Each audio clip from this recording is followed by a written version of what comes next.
And welcome back to Subculture After Dark. Well, we've got some brand new Aussie music for you right now. Reside have got a new track out called Leave You for Dead, and we're going to play it on the show in just a moment, but we thought we would actually try and find out a little bit more about this track by getting Liam on board to come in and have a little bit of a chat about this track. So welcome to the program, Liam.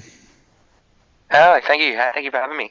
Now, mate, tell us a little bit about this brand new track, Leave You for Dead, because I believe it's got a very, very kind of personal inspiration behind it. Yeah, well, this latest track is just, yeah, as you said, it's Leave You for Dead.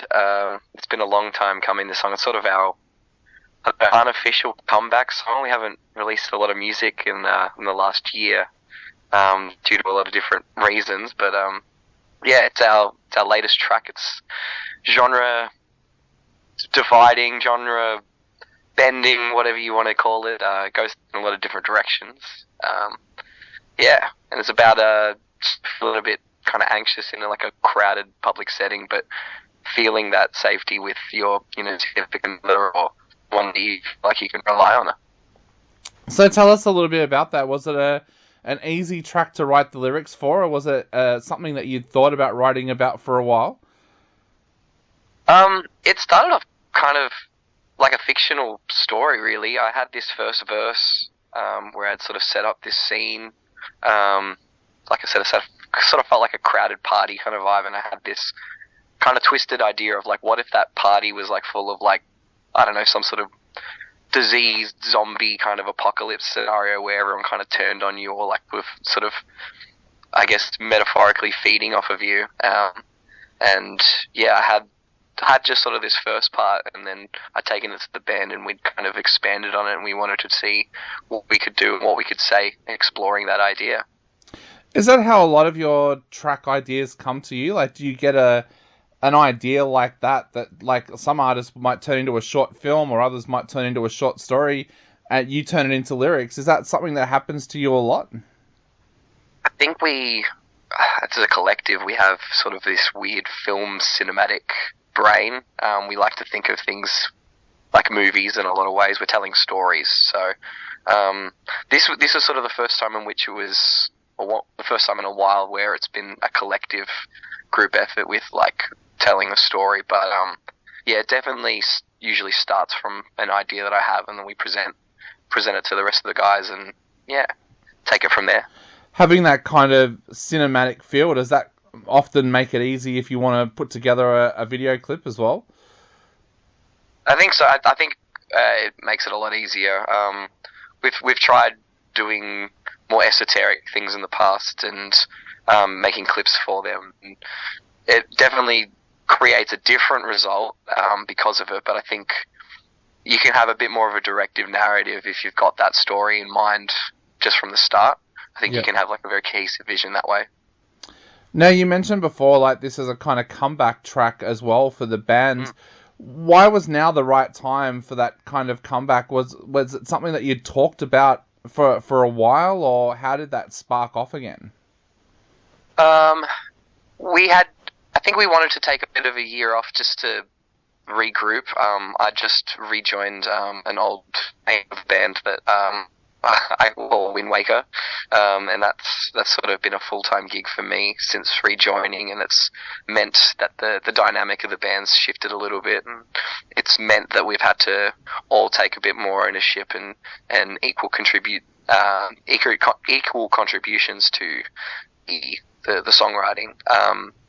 So we wanted to take a bit of time just to kind of make sure that this first track that we have back is our strongest, and it also invites some questions as to where we're going as well. Yeah, so it's quite a genre-bending track, as I said, so it goes in a lot of different directions, which kind of creates a bit of mystery as to what we are as a band, you know? Yeah, definitely.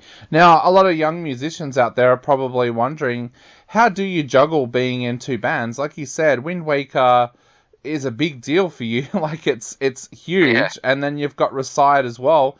How do you juggle being in two bands at the same time? It's definitely it's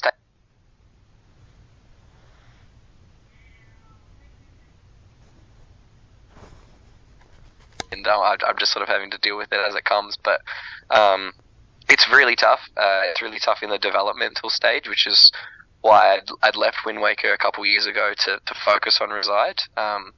But essentially, it is about sort of managing your time really well, and basically trying to, balance as much focus as you can on both of them, while also maintaining normalcy in life. It's very difficult. I'm still learning as I go.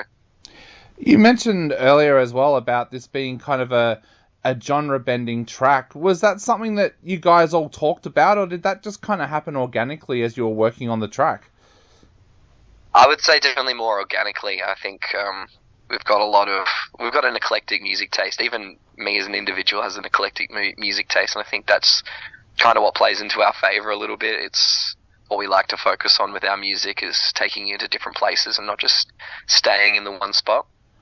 Definitely. So I guess the big question now is where to now for the band? What have you guys got planned? Are you going to be working on more singles? Will you work towards an EP? What are the plans there? Well, I'd say probably since the start of COVID, we've been making a lot of music, and we're wanting to build towards a bigger release. But I think for the focus right now, it's just building on singles, building that momentum again of just kind of reminding people that we are still making music, still here. And hopefully we will build into something a lot larger, maybe next year. Are there a hope for some shows as well coming up? There's definitely a hope for some shows. Like I said, at this stage, it's just getting sort of new music out there and kind of testing the waters just to see what people are resonating with from our music. Awesome. Well, let's test those waters with the Subculture After Dark listeners. Let's give this brand new track, Leave You for Dead, a spin on the show. What would you like to say to everybody out there before they take a listen to this track? Well, first of all, anyone that's heard this track already and has shared it around, thank you so much. It's definitely great to be back and releasing music. This is definitely my favorite track of ours to date. It's heavy, it's groovy, it's dancey, it's fun. Well, Liam, thank you so much for taking the time to be on our show tonight. It's been an absolute honour having you on the show. And for all of our listeners out there, here is Reside with Leave You for Dead.